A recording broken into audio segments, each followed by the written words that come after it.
પ્રોત્સાહન આપે છે એવા લોકોને પાટણની અંદર મેથી પાક પણ ચખાડવામાં આવે તો નવાઈ નથી. કયા નેતા છે એવા જે ફૂટેલી લોકો છે? આ હિતેન્દ્ર પીઠડિયા જેવા જે લોકો છે જેને ધારાસભ્યોની સેન્સ લીધા સિવાય, પ્રમુખની સેન્સ લીધા સિવાય જે લોકોએ પક્ષ વિરોધી પ્રવૃત્તિ કરી છે એમના ઇશારે આવા લોકોની નિમણૂક કરી દેતા હોય તો સ્વાભાવિક છે કે જે સંનિષ્ઠ લોકો છે એમના મનમાં નારાજગી થવાની, એમના મનમાં અસંતોષ થવાનો, અને જો આ બાબતે યોગ્ય નિર્ણય નહીં લેવાનો હોય તો મેં કહ્યું એમ કે આગામી સમયની અંદર ઉગ્ર આંદોલન પણ થશે, ઉગ્ર વિરોધ પણ થશે અને આવા લોકોને જૂતાનો હાર કે જૂતાથી મેથી પાક પણ ચખાડવામાં આવશે. કે પક્ષનો માણસ, આપણા સમાજના દીકરા હિતેન્દ્રભાઈ પીઠડિયાને જાહેરમાં છડે ચોક આ પાટણની ધરતી પરથી પડકાર ફેંકે અને મારવાની વાત કરે તો પાટણના દલિત સમાજને ગુજરાતના 50 લાખ દલિતોએ ચૂપ રહેવાનું છે? એનો જડબા તોડ જવાબ આપીશું. અને હું જે દિવસે આહવાન કરું એ દિવસે બધા મોટી સંખ્યામાં બહાર આવવાનું છે.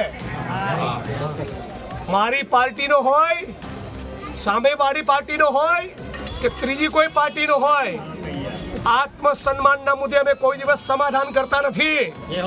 અને કોઈના મનમાં ફાંકો હોય ને તો તમારે આ જેવી 1400 નો ફાંકો કાઢવા જિગ્નેશ મેવાણીનો જન્મ થયો છે, યાદ રાખજો. એટલે મારા ભાઈનું નામ લેતા ફરી વિચારજો. બાકી હું એ જ જિગ્નેશ મેવાણી છું જેણે ભાનુભાઈ વણકરના બલિદાન વખતે આખી રાજ્યની સરકારને દોડતી કરી હતી. તારું તો ચણું નહીં આવે. જય ભીમ.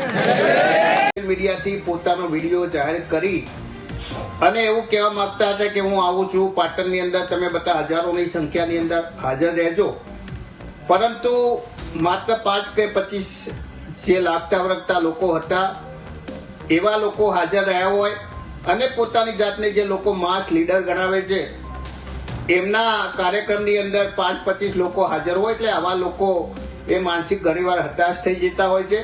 એ લઘુતા ગ્રંથિથી પીડાતા લોકો એ પોતાના પગ નીચેથી જાણે ધરતી ખસી જાય હોય લાગે છે અને આવી પરિસ્થિતિમાં પોતાની સાયકોલોજીકલી લીધે પોતાની માનસિક સ્થિતિ ગુમાવી દે છે. એટલે ગમે તેવા નિવેદનો કરે યોગ્ય નથી. અમે હંમેશા સામાજિક સમરસતામાં માનવાવાળા છીએ અને સામાજિક સમરસતાના સામાજિક પ્રસંગોની અંદર આવા નિવેદનો આપી અને સમાજ વચ્ચે વગ્રવિકાર કરાવવાની જે વાત છે એ યોગ્ય નથી.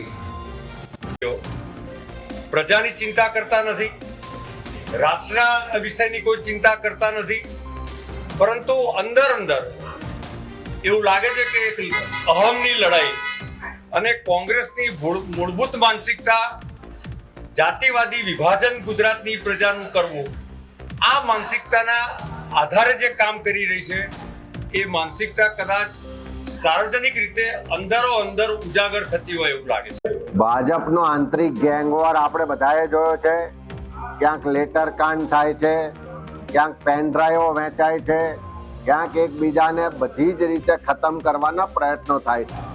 ભારતીય જનતા પાર્ટીના જે લોકો છે એમને મારે કહેવું છે કે તમારી અંદરનો જે આંતરિક ગેંગવોર ચાલે છે, જે અસંતોષ છે, જે ચરણસીમાએ છે, કદાચ દિલ્હીના રિમોટ કંટ્રોલથી કંટ્રોલમાં છે, પણ ક્યારે એનો વિસ્ફોટ થશે એ બધા જ જાણે છે.